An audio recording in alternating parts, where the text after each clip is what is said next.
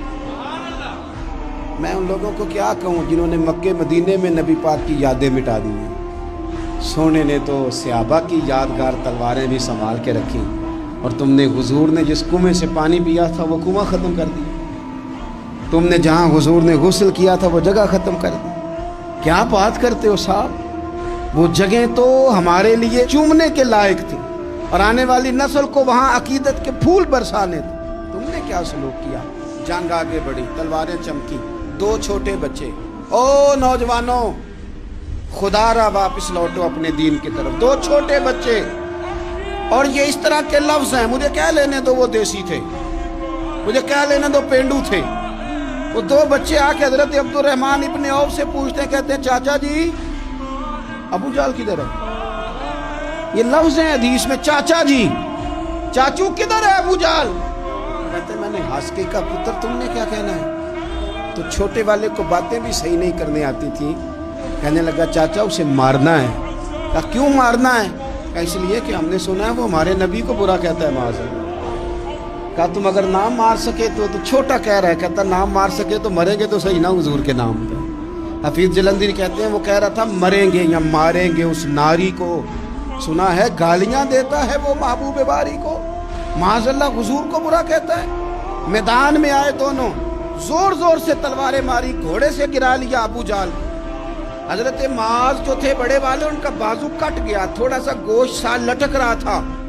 یہ نرم و نازک بچے ہمارے یہ میدانوں میں کام کریں گے، جن کو تھکاوٹ ہوتی ہے، جو پیناڈال کی گولی کھا کے سوتے ہیں رات کو، بازو لٹک رہا تھا۔ حضرت معاذ نے اس پر اپنا پیر رکھا، جھٹکا دے کے اتار دیا۔ حضرت عبداللہ ابن مسعود کو کہا، انہوں نے گردن کاٹ دی ابو جال کی۔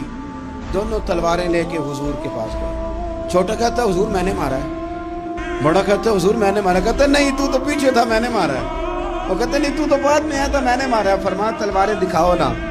جب تلواریں دکھائیں تو حضور فرمانے لگے تم دونوں نہیں مارا ہے، برابر کا ثواب ہے۔ جس کا بازو کٹا تھا کریم رسول نے فرمایا ادھر لا نا بازو۔ وہ بازو لائے، حضور نے اسی جگہ رکھ کے نا دوبارہ لعاب دہن لگایا۔ حضرت معاذ حضرت عثمان غنی کے زمانے تک موجود رہے۔ فرماتے ہیں کٹنے سے پہلے طاقت کم تھی، جب حضور نے جوڑا ہے تو طاقت پہلے سے زیادہ ہو گئی ہے، پہلے سے زیادہ ہو گئی ہے طاقت۔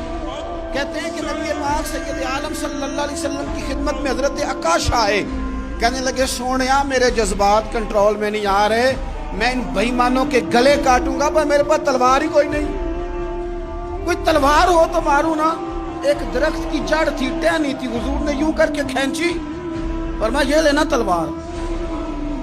کہتے ہیں وہ حضور کے ہاتھوں میں ٹہنی تھی، میرے ہاتھوں میں آتی گئی اور تلوار بنتی گئی۔ پھر اس سے کافر کاٹے حضور کے معجزات۔ 5000 فرشتہ بھیجا اللہ نے جنگ بدر میں۔ کتنے؟ یہ میں نے بات اس لیے بیان کی ہے کہ اقبال نے ایک مشورہ دیا، کہتے ہیں تو فضائے بدر تو پیدا کر، فرشتے تیری نصرت کو اتر سکتے ہیں گردوں سے، کتار اندر کتار اب بھی۔ اقبال کیوں ایسا کہہ رہا ہے؟ تو اقبال کہتے ہیں اس لیے کہ آج بھی ہو اگر ابراہیم کا ایمان پیدا تو آگ کر سکتی ہے انداز گلستاں پیدا۔ 5000 فرشتہ آیا۔